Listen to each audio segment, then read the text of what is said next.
We can also calculate the number of turns on a coil by just having this data. By using the same equation but in a different form, E is equal to minus n times d phi by dt, and by rearranging that equation, we can calculate the number of turns as 286. So what this example question shows that there is an induced EMF going on at the switch off time, and that induced EMF is also proportional to the inductance of the coil, or in other words, number of turns of the coil. That's the important thing to just mention, the purpose for this example question. Now we are about to begin the power transformer.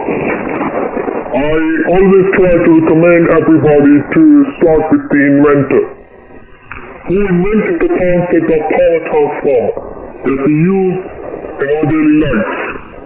Still today, in high voltage transmission, distribution, utilization, even in low voltage applications, just like in my last lecture I showed you the example of wireless charging method, induction heating system,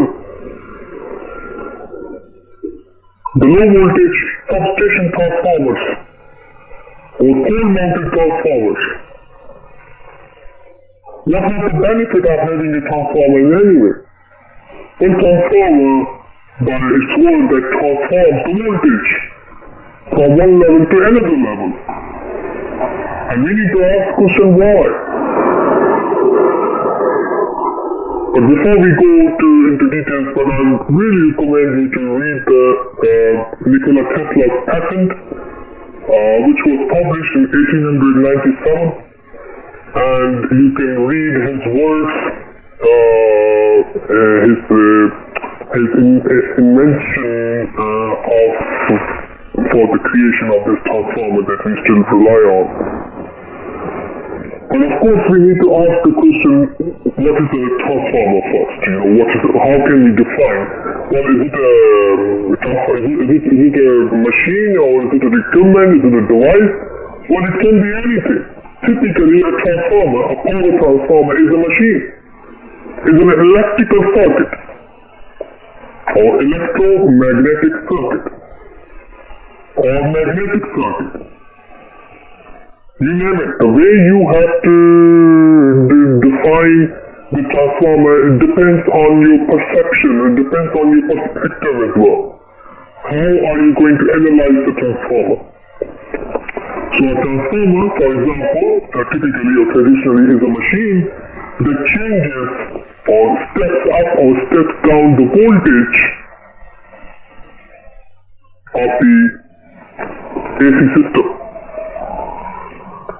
But now we need to ask the question, why do we need to change the voltage? Why there are so many applications of it? Well, first, if you do remember the active power formula, P is equal to VI cos of theta, transformer does not transform the power. It supplies the same power from the input to the output, considering that each and every machine would have a losses. So it might be a little lesser output power in the real case scenario, but in the ideal case scenario, input power will always be equal to the output power. And ideal doesn't exist, but we do practice to make sure we know how to use the equations. So the question relies to our active power equation, P is equal to VI cos of theta, and let's suppose cos of theta is constant, or is 1 for example. So if you increase the voltage, you've got to reduce the current in order to transfer the same power. So if you reduce the current, you can reduce the size of the conductors. And if you reduce the size of the conductors, you reduce the losses and the cost of the materials. And that was the war between Thomas Edison and Nikola Tesla more than 120 years ago. And which system was better? DC system or AC system. The AC system is still we are relying on for over 120 years.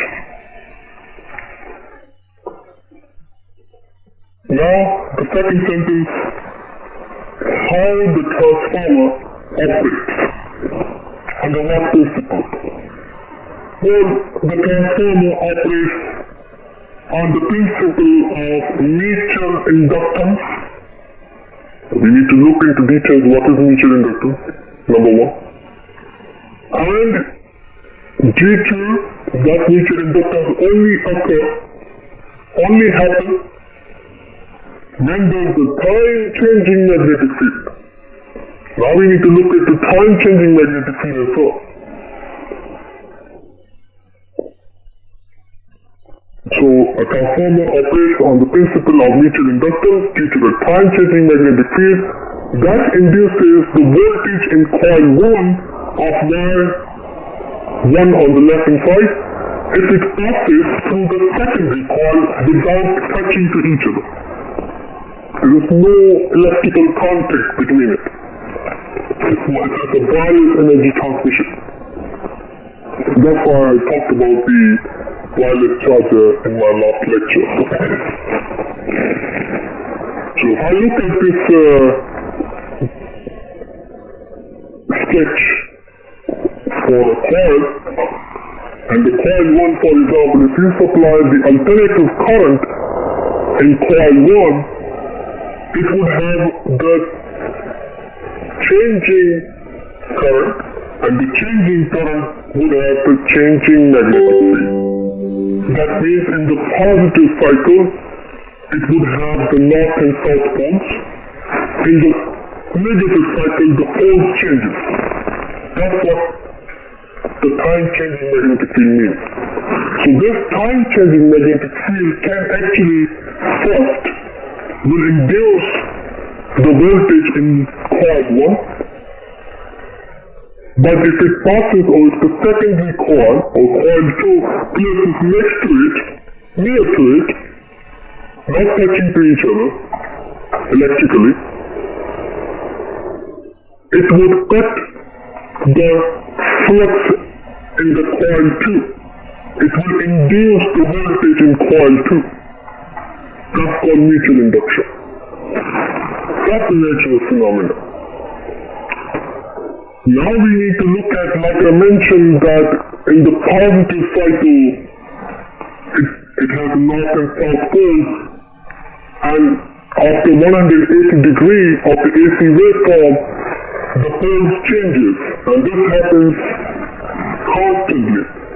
As you know, 50 Hertz is about 20 milliseconds. That means 20 milliseconds is the time period to complete one cycle. So this has been happening after every 10 milliseconds. Now this introduces the concept of pulsating magnetomotive force. Now the pulsating magnetomotive force is, as you know, is dependent on the number of turns and the current flow through it. The reason we use an adjective pulsating because of the time-changing current.